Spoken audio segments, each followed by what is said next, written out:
Assalamualaikum, salam sejahtera untuk kita semua. Kali ini kita akan kuliah Finance Management atau Manajemen Keuangan. Kuliah ini adalah kuliah pertama, jadi saya akan memperkenalkan mengenai mata kuliah keuangan, manajemen keuangan. Baik, ini banyak yang bertanya, mungkin kita belajar manajemen keuangan ini sebenarnya untuk apa? Di sini akan kami paparkan mengenai manajemen keuangan ini.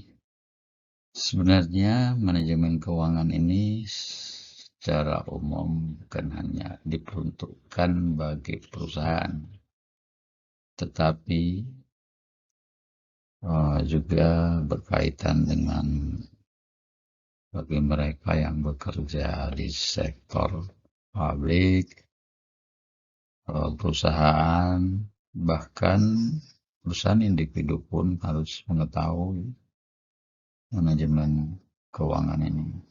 Karena begitu pentingnya, maka dalam perkuliahan kita perlu mempelajari untuk bisa mengetahui dasar-dasar dari manajemen keuangan.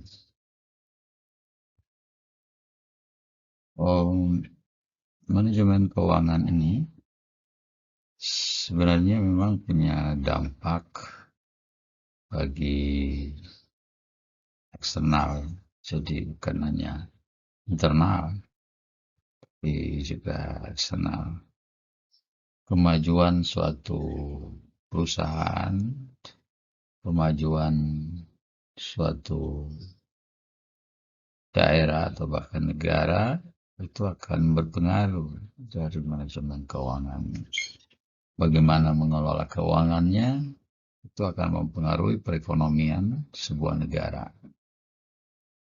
atau perusahaan atau bahkan secara individu. Kalau kita mengelola keuangan pribadi kita secara baik, tentu akan punya dampak bagi keuangan kita.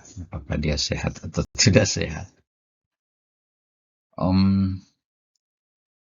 Kemudian, ya kita lihat di sini ada beberapa hal yang perlu kita tahu bahwa manajemen keuangan itu mengalami perkembangan. Jadi bukan hanya dia stagnan begitu saja ya. Jadi tapi dia mengalami perkembangan. Jadi cara berpikir bagi pengelola keuangan atau orang-orang yang memiliki uang, memiliki modal, itu dari masa ke masa melihat uang itu punya cara pandang dari waktu ke waktu itu berbeda. Olehnya itu, manajer keuangan saat ini kita lihat bahwa itu harus lebih fleksibel. Kemudian bagi seorang manajer keuangan yang ingin bagaimana untuk perusahaannya lebih sukses untuk di masa depan, itu harus melihat bagaimana supaya membuat kinerja perusahaannya lebih baik. Tentu dalam hal ini melihat bagaimana mengelola keuangannya. Kemudian manajer keuangan juga itu harus bisa beradaptasi. Kita lihat karena dana-dana yang dimiliki atau yang dikumpulkan itu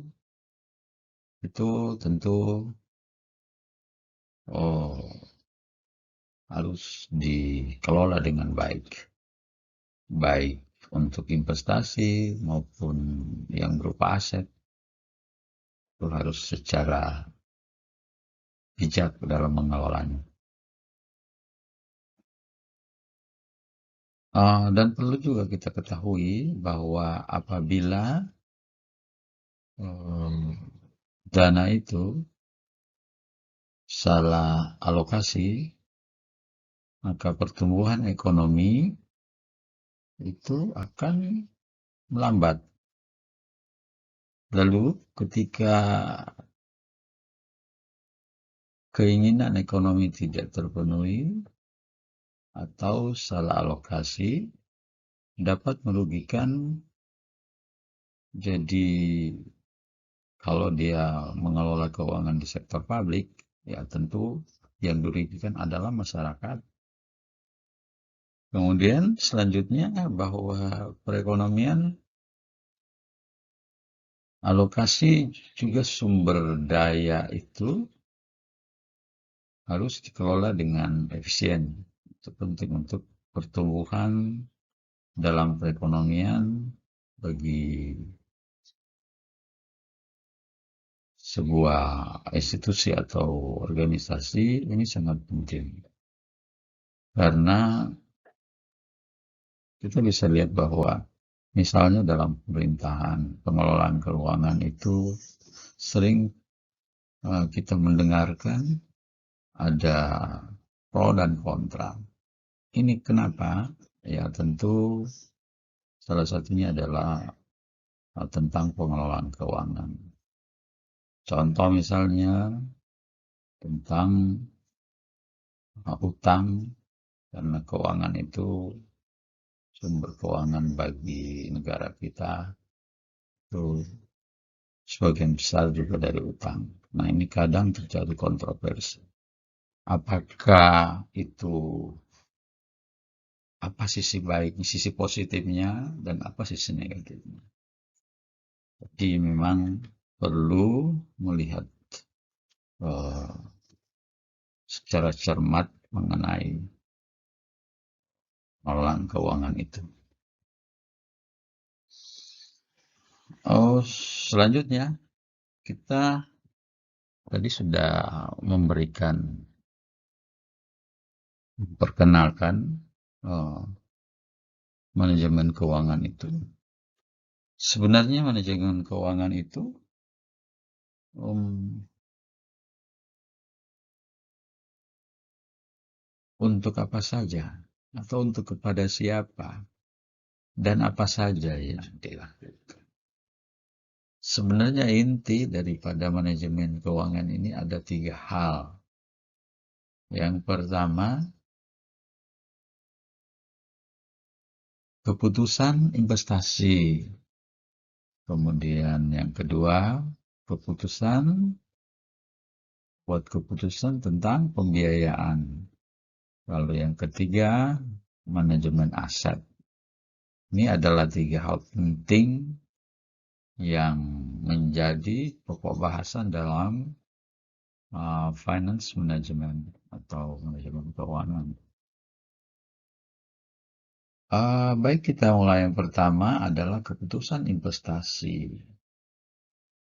Jadi, dari 3 komponen penting dalam finance management ini, keputusan utama dari ketiga ini salah satu yang terpenting, yaitu keputusan investasi.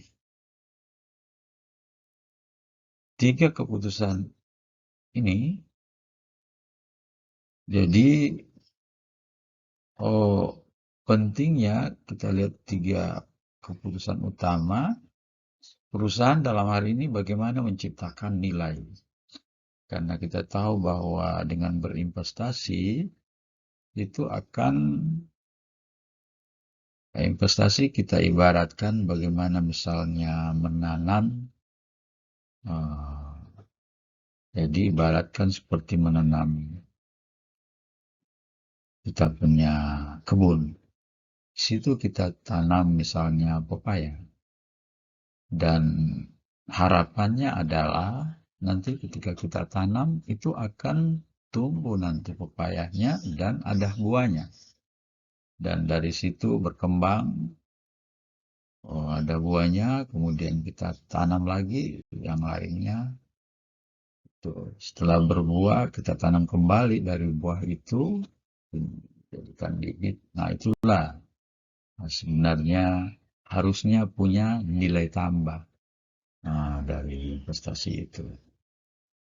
Uh, Namun tidak sesederhana itu. Kita mau berinvestasi, tetapi uh, kadang bisa membingungkan juga. Sebenarnya investasi apa yang perlu? Kapan kita harus berinvestasi? Kapan tidak berinvestasi?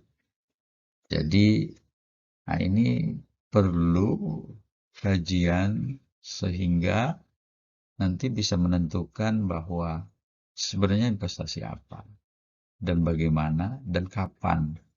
Jadi itu perlu analisis dan pertimbangan yang tepat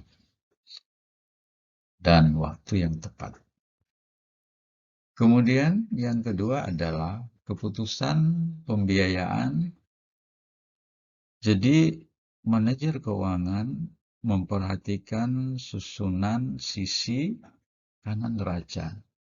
Kita lihat banyak perusahaan yang kadang ini mengabaikan neracanya. Padahal ini sangat penting.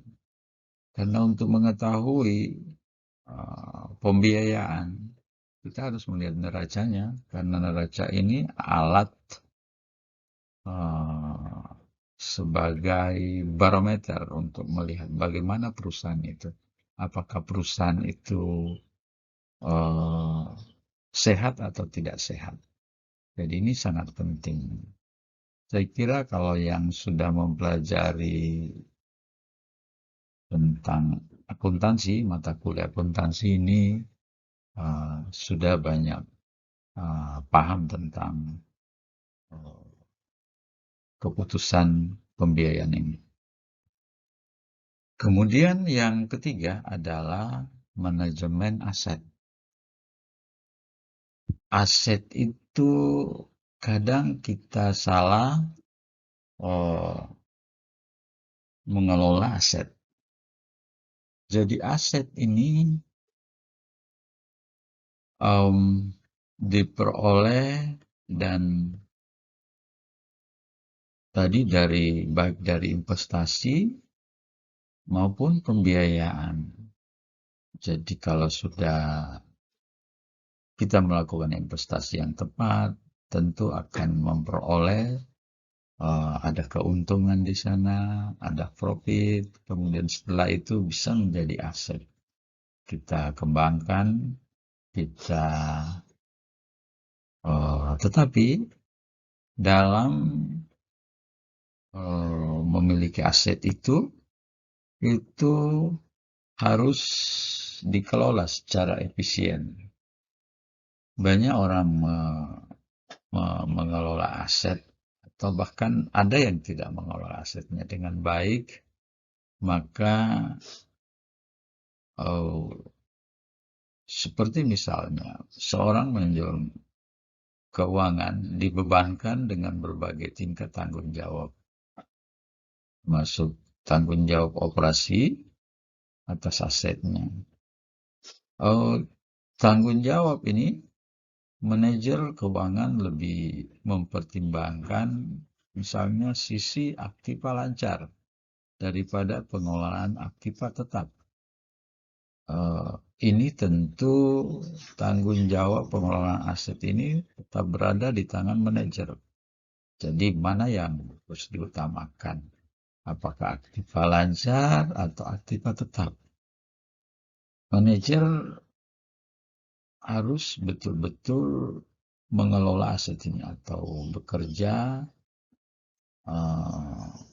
dan melihat bagaimana aset itu sebenarnya.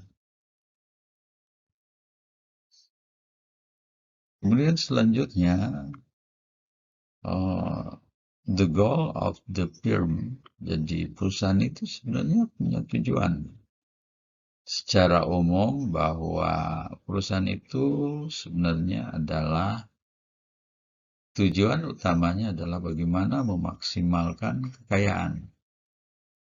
Jadi semua, ya, jadi apakah perusahaan individu atau perusahaan corporate, perusahaan-perusahaan yang terdiri dari beberapa kelompok uh, orang, uh, itu um,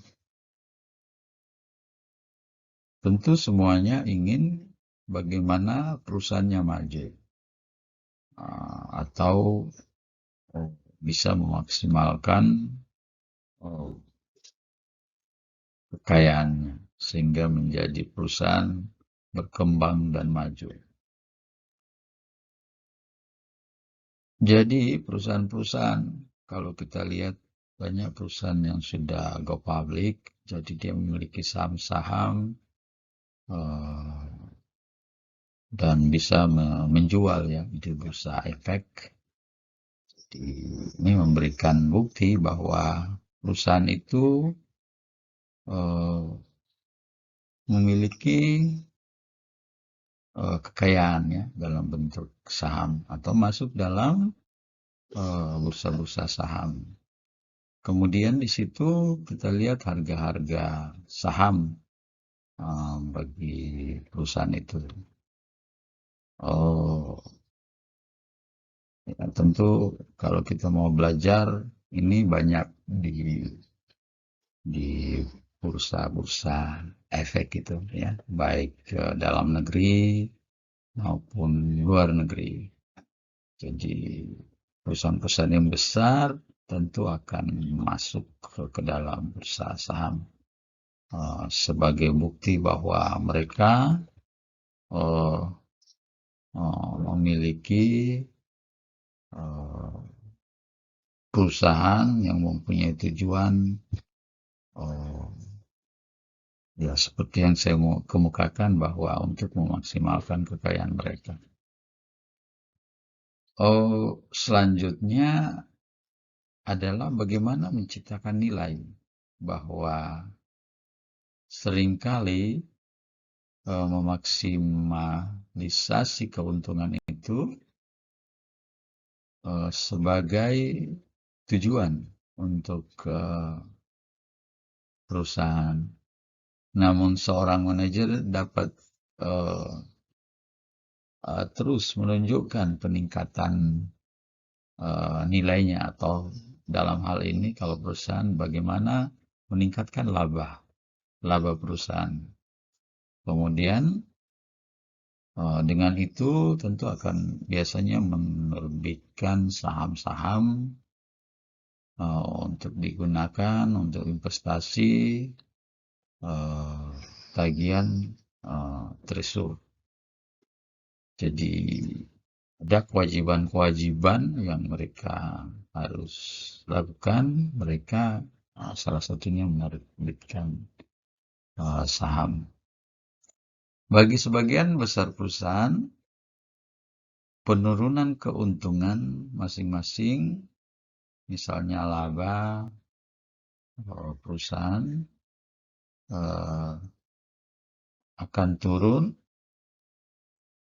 Bagaimana memaksimalkan laba saham? Ini sesuatu juga yang menjadi tanggung jawab seorang manajer keuangan. Untuk memaksimalisasi laba per saham itu sebenarnya bukan tujuan semata, tapi karena ya memang dalam melakukan investasi, melakukan penjualan saham misalnya, itu kadang kita melihat perusahaan ada yang sahamnya agak tinggi, ada juga yang murah. ada yang sedang-sedang dan ada yang rendah. Kenapa? Sebenarnya ini hanya strategi saja.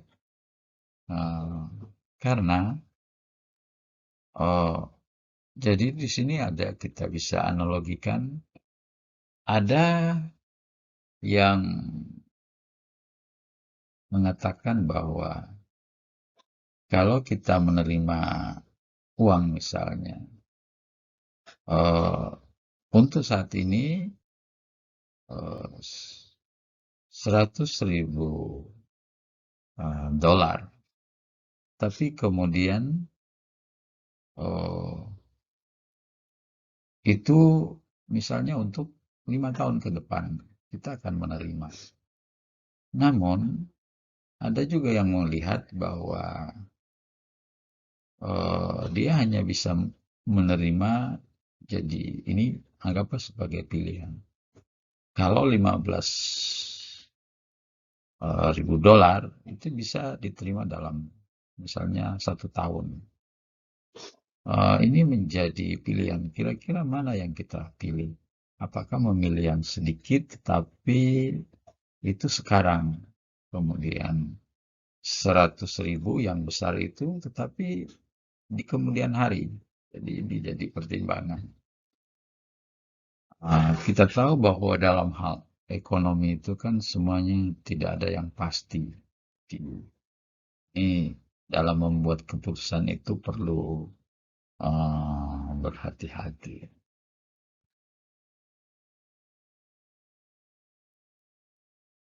Lalu, ini juga sering terjadi permasalahan di dalam perusahaan, baik pemegang saham maupun manajer keuangan. Ini terjadi kadang tujuan mereka berbeda. Kalau perusahaan, ya tentu bagaimana perusahaan itu bisa berkembang, kemudian pemilik saham, biasanya pemilik saham itu juga tujuannya berbeda. Bagaimana mereka punya membeli saham itu bisa memperoleh keuntungan dari sahamnya, saham tersebut. Nah, jadi di sini ada konflik uh, tujuan. Perusahaan besar biasanya dimiliki secara luas dengan saham. Mungkin perusahaannya terbuka, mereka menjual saham. Ini juga akan mempengaruhi bagaimana pengendalian, bagaimana manajemen yang ada di dalam perusahaan itu. Nah, ini tidak, ya bukan hal yang sederhana.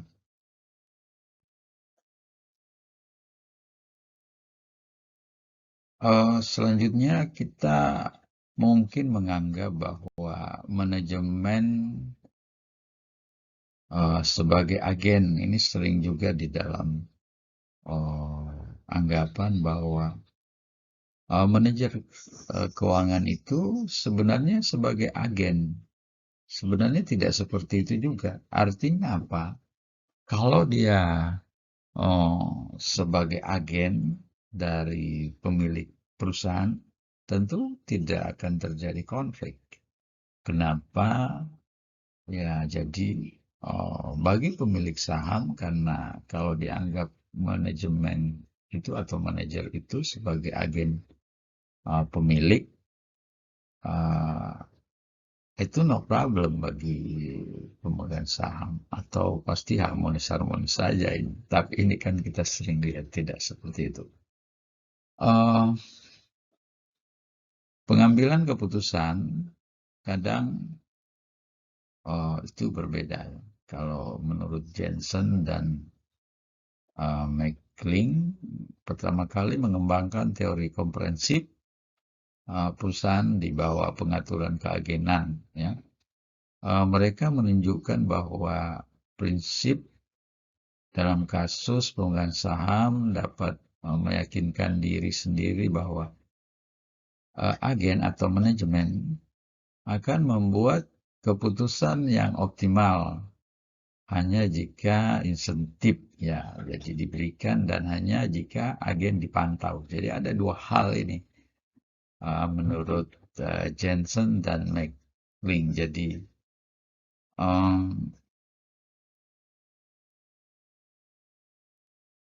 nanti bisa optimal apabila ada insentif. Nah, ini saya kira memang semuanya orang selalu berpikir rasional. Artinya apa? Ketika memperoleh sesuatu, akan memperoleh sesuatu atau dijanjikan sesuatu, misalnya insentif, dia akan bekerja lebih baik. Jadi alat pemotivasi untuk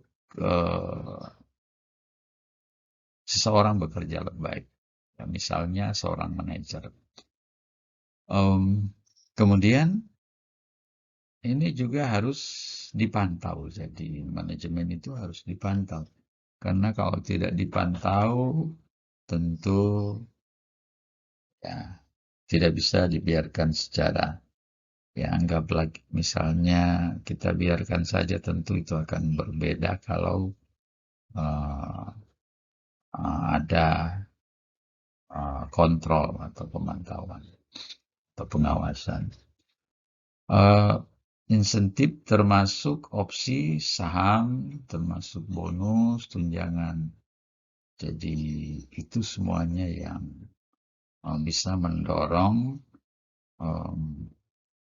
bagaimana manajemen bisa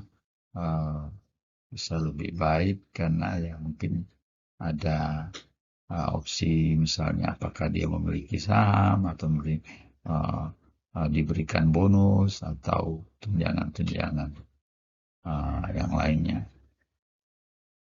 Dan juga harus langsung seberapa dekat keputusan manajemen. Jadi ini juga manajemen harus bisa ya ini perlu ada komunikasi baik manajemen terhadap pemegang saham. Nah, kadang ini kita lihat kadang ada yang tidak harmonis dalam komunikasinya. Nah, makanya itu ini sangat penting komunikasi pemegang saham dan manajemen.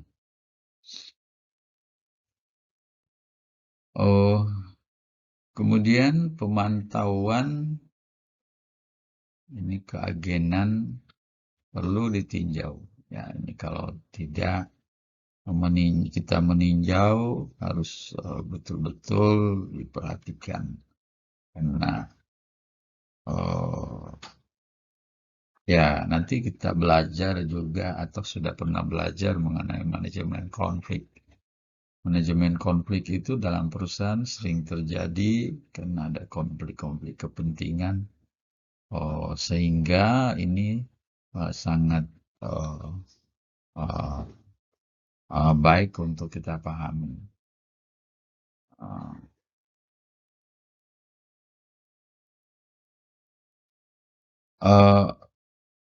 Yang perlu juga diperhatikan, jadi laporan-laporan keuangan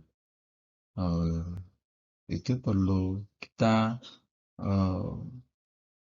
mencermati karena dengan melihat laporan keuangan di situ akan terlihat bagaimana keputusan-keputusan manajemen dibuat. Kemudian kegiatan pemantauan ini melibatkan ya tentu ada biaya. Kemudian itu tidak bisa dielakkan ya bagi pemilik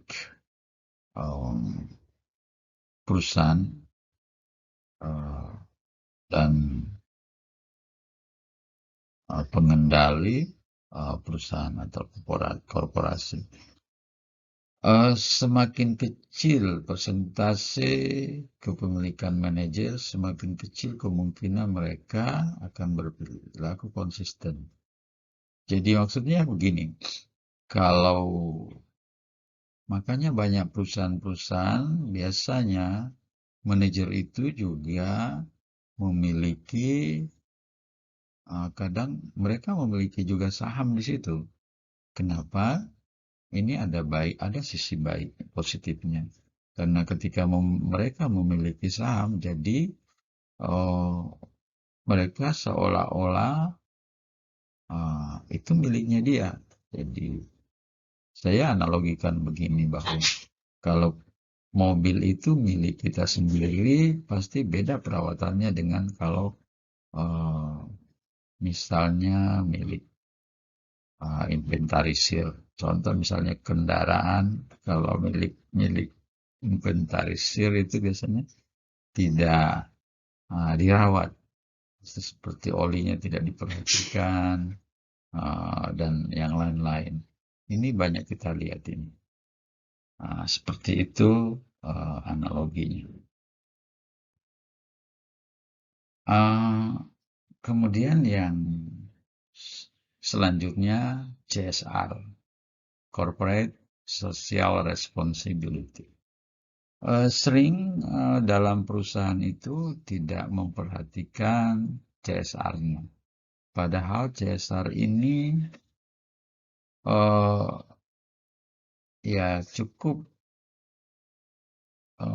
penting ya dalam manajemen. Kenapa? Karena seperti CSR itu bukan hanya ke eksternal saja, artinya ke masyarakat. Ketika perusahaan berada dalam masyarakat, lingkungan masyarakat. Jadi misalnya perusahaan itu ada di satu lokasi, kemudian perusahaan itu menggunakan um, sumber daya yang ada di masyarakat itu. Tentu mereka berkewajiban karena menggunakan uh, sumber daya yang ada di tempat itu, ini sering terjadi konflik. Banyak pengalaman-pengalaman kita lihat di beberapa daerah, bahkan kita lihat juga di sini ketika mau membuka perusahaan itu terjadi resistansi, terjadi perlawanan misalnya dengan masyarakat lokal, karena ini persoalan CSR. Ya.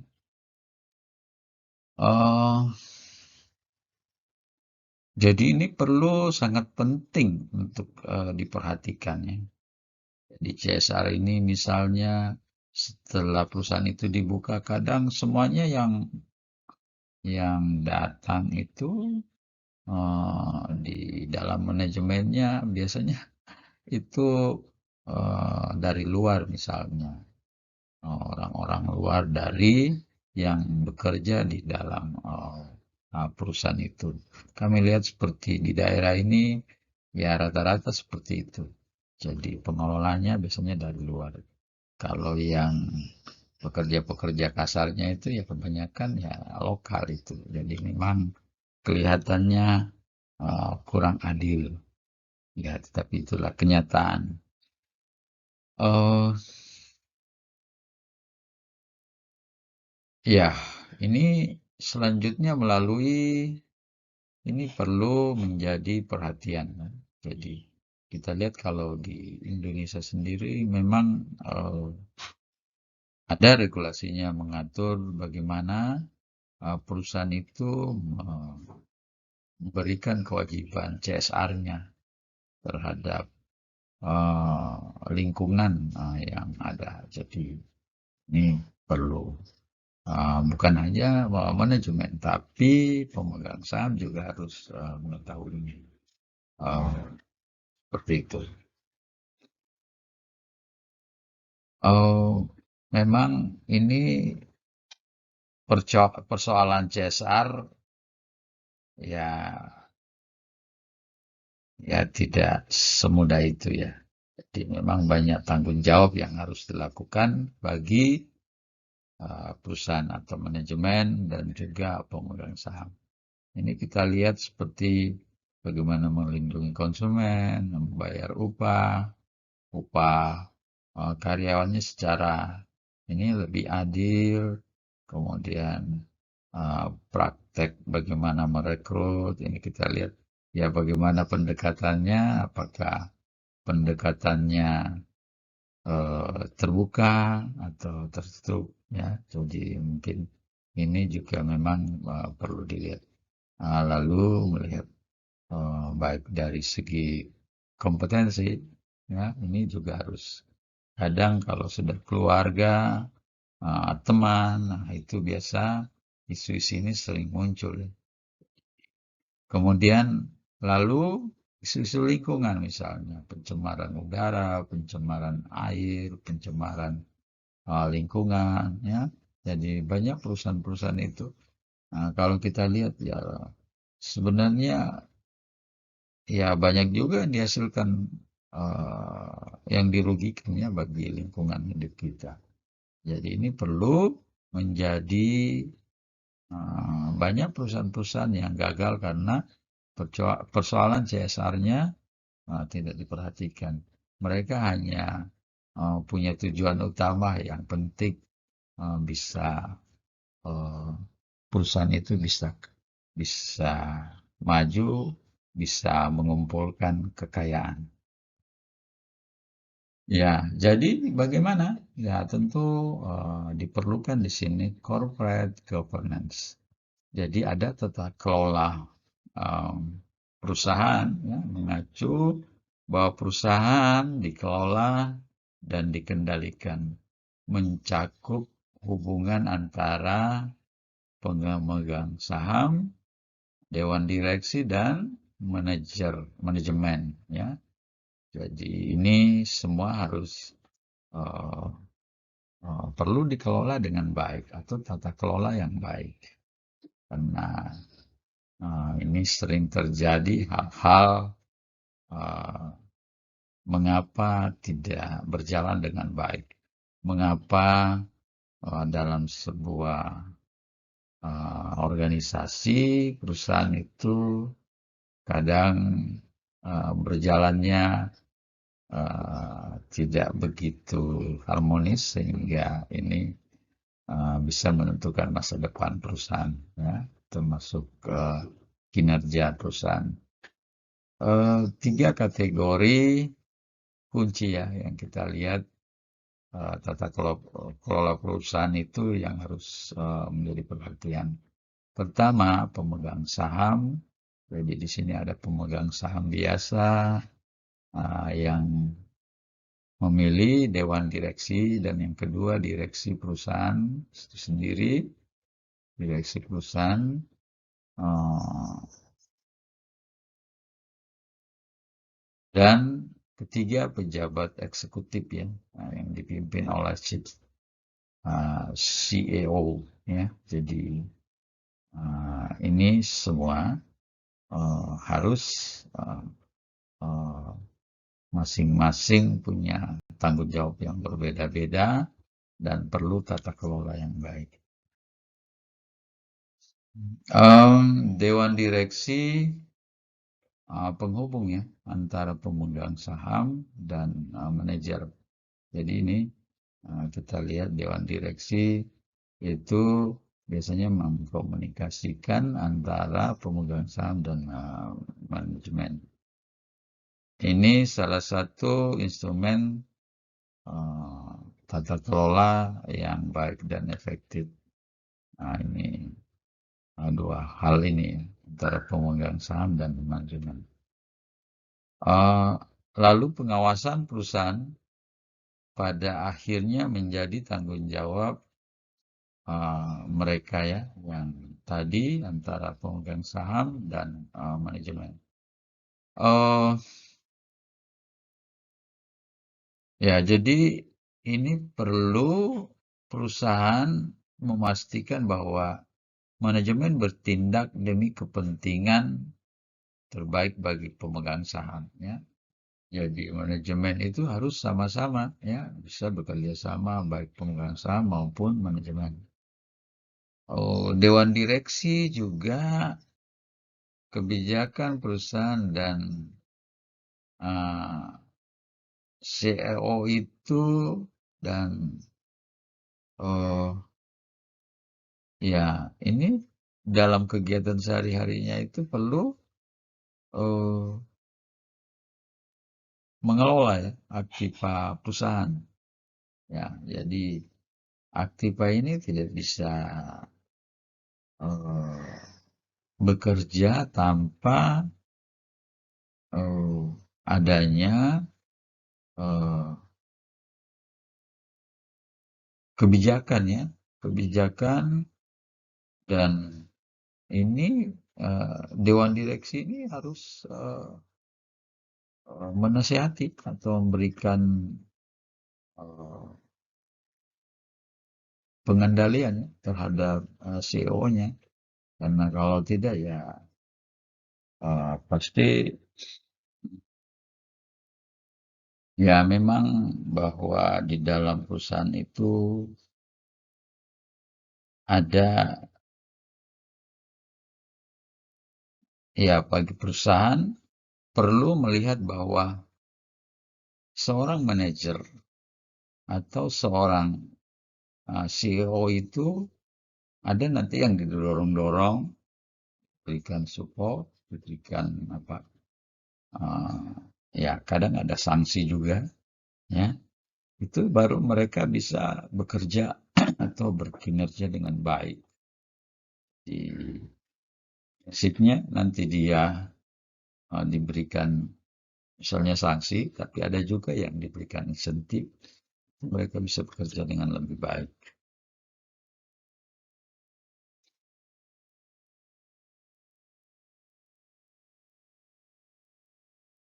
Uh, Salah satu juga yang biasa kita lihat ini ya mengelola aktiva perusahaan sehari-hari, faktanya salah satu tugas dewan yang paling penting adalah merekrut, ya, kemudian memberhentikan, kemudian menetapkan kompensasi CEO, ya, kemudian dewan juga meninjau, menyetujui strateginya, apakah strateginya sudah tepat, misalnya dari segi investasi, akuisisi, ya. Jadi ini perlu dewan direksi melihat itu di perusahaan apakah eh, investasinya sudah baik atau akuisisinya bagaimana ya. Dewan juga eh, mengawasi rencana-rencana ya, baik operasi maupun anggaran ya. Kemudian laporan keuangan, pemegang saham ya, saham biasa.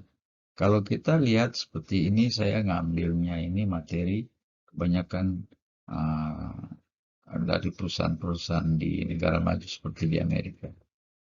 Biasanya memiliki 10 atau 11 anggota uh, CEO ya perusahaan yang menjabat sering ada sebagai ketua dewan. Kalau di Inggris ini ya kita lihat peran ketua dan CEO biasanya dipisahkan. Jadi ya itu masing-masing punya budaya saja ya, budaya dalam perusahaan. Bagaimana, apakah dia terpisah, bagaimana kalau dia terpisah. Ini mungkin uh, tergantung dari uh, uh, itu tadi ya, dari budaya. Om, ya, ini kita masuk dengan uh, materi selanjutnya yaitu bahwa Sarbanes-Oxley Act of 2002, tata kelola perusahaan dalam dekade terakhir ini di Amerika ya. Oh, kerusakan tata kelola utama yang menyebabkan kegagalan ya. Jadi pencapaian seringkali menjadi skandal. Baru-baru ini kita lihat seperti Enron, WorldCom, Global Crossing, TIKO, dan banyak lagi yang lainnya. Ya, jadi pemerintah dan badan pengatur di seluruh dunia terus berfokus pada isu reformasi tata kelola perusahaan. Ini kalau di Amerika, salah satu tanda keseriusan Kongres ya. Jadi memperlakukan Sarbanes Oxley itu atau dikenal dengan SOX. Mengamanatkan reformasi untuk memerangi penipuan perusahaan ya, dan akuntansi. Kita lihat banyak sekali ya, termasuk juga di Indonesia. Ada beberapa kali perusahaan itu perusahaan bodong ya. Jadi ini kita sering lihat itu ada perusahaan-perusahaan terjadi apa orang punya uang yang uangnya itu haram, kemudian nanti diberikan kepada seolah-olah punya perusahaan. Ini kita sering dengan istilah money laundering. Jadi bagaimana pencucian uang itu oh, dilakukan bagi eh, orang-orang yang tidak bertanggung jawab.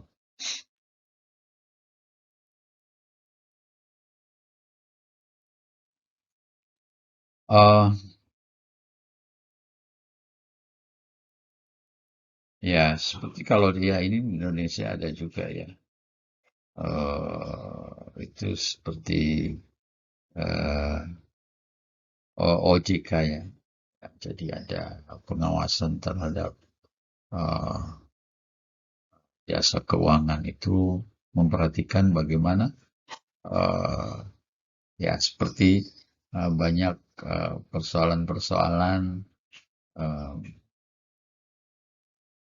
persoalan-persoalan money laundry di Indonesia juga bukan masalah kecil ya, tapi itu masalah besar. Kita lihat di DPR itu kan ribut-ribut ini baru-baru dalam uh,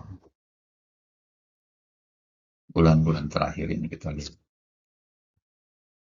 Um, Selanjutnya bahwa dalam manajemen ini sangat penting juga mengatur struktur organisasinya. Jadi bagaimana mereka supaya bisa berperan lebih efektif, tentu membuat eh, struktur organisasi yang bagaimana supaya perusahaan itu bisa berjalan dengan baik. Sekian, saya kira itu saja materi yang saya dapat sampaikan.